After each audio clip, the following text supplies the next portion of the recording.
অতীতকালের শব্দগুলো ভবিষ্যৎ হওয়ার অনেকগুলো কারণ আছে, আমরা তার মধ্যে দুটা কারণ বলছি। আসসালামু আলাইকুম রহমতুল্লাহ। আমাদের 36তম ব্যাচের রাকিব আহমেদ ভাই একটা প্রশ্ন করেছেন। তিনি বলেছেন যে কোরআনের শব্দাবলী বইয়ের কলু শব্দটার অর্থ দেয়া আছে যে তারা বলেছে, কিন্তু তিনি বলছেন যে সূরা বাকারার 25 নম্বর আয়াতে কলু শব্দটার অর্থ তারা বলবে, এটা দেয়া আছে। এটা কেন দেয়া আছে, এটার কারণ অর্থাৎ বইয়ে দেয়া আছে অতীতকাল, কিন্তু সূরা বাকারার 25 নম্বর আয়াতে দেওয়া আছে ভবিষ্যৎকাল। এর কারণটা কি সেটা তিনি জানতে চেয়েছেন।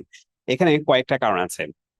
অতীতকালের শব্দগুলো ভবিষ্যৎ হওয়ার অনেকগুলো কারণ আছে, আমরা তার মধ্যে দুটা কারণ বলছি। প্রথম কারণ হচ্ছে, যদি অতীতকালের কোনো শব্দের শুরুতে যদি ইজা আসে, তখন সেই শব্দটা ভবিষ্যৎকালের অর্থ হবে। যেমন আমরা সূরা নাসরে দেখেছি যে ইজা জাআ নাসরুল্লাহি ওয়াল ফাতহ, যখন আল্লাহর সাহায্য এবং বিজয় আসবে। এখানে জাআ শব্দের অর্থ আমাদের বইতে লেখা আছে সে এসেছে, কিন্তু ইজা জাআ অর্থ হচ্ছে যখন সে আসবে।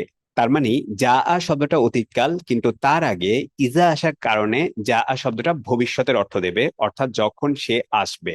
এটা হলো একটা কারণ। দ্বিতীয় কারণ হচ্ছে, কোরআনে যদি কখনো জান্নাত জাহান্নাম বা আখিরাত সম্পর্কিত কোনো আয়াত আসে এবং সে আয়াতে যদি অতীতকালের কোনো শব্দ ব্যবহার করা হয়, তাহলে সেটা ভবিষ্যৎকালের অর্থ দেবে। তিনি যে আয়াতটা দিয়েছেন সূরা বাকারার 25 নম্বর আয়াত, সেখানে আল্লাহ তাআলা বলছেন যে ক্বালু হাযাল্লাযী রুযিকনা মিন ক্বাবলু, অর্থাৎ জান্নাতবাসীদেরকে যখন ফল দেওয়া হবে তখন তারা বলবে যে এই ফলটা তো আমরা একটু আগেও খেয়েছি, বা কিছুদিন আগেও আমরা এই ফল রিজিক হিসাবে পেয়েছি।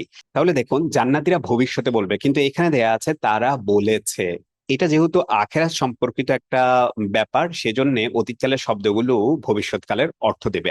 এই যে দ্বিতীয় নিয়মটা বললাম, এটাকে আরবি ভাষায় বলা হয় ইস্তেমালুল মাদি মাকামাল মুস্তাকবিল, মানে হচ্ছে অতীতকালকে ভবিষ্যতের অর্থে ব্যবহার করা হয়। এটা কখন করা হয়? যখন কোনো একটা জিনিস ভবিষ্যতে নিশ্চিত হবে এমন যদি কোনো কিছু বোঝায়, তখন অতীতকালের শব্দটা ব্যবহার করা হয় ভবিষ্যৎকালের নিশ্চিত হওয়ার জন্য।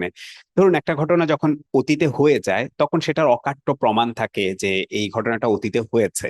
জান্নাতবাসীরা তারা যে রিজিক পাবে, সেই রিজিকের বর্ণনায় বলেছেন তারা দুনিয়ার মতোই রিজিক পাবেন। এই কারণে আল্লাহ তাআলা এখানে ভবিষ্যৎকালের শব্দ ব্যবহার না করে অতীতকালের শব্দ ব্যবহার করেছেন, যেটা অতীতের মতোই নিশ্চিত হবে ভবিষ্যতে। তাহলে নিয়মটা হচ্ছে, অতীতকালের শব্দ ভবিষ্যতে অবশ্যই অর্থ প্রদান করার জন্য কখনো কখনো ব্যবহার হতে পারে, বিশেষ করে সেটা আখেরাত জান্নাত জাহান্নাম সম্পর্কিত যখন কোরআনে ব্যবহার হয় অতীতকাল, তখন সেটা ভবিষ্যৎকালের অর্থ করবে। আশা করি আমরা এই নিয়মটা বুঝতে পেরেছি।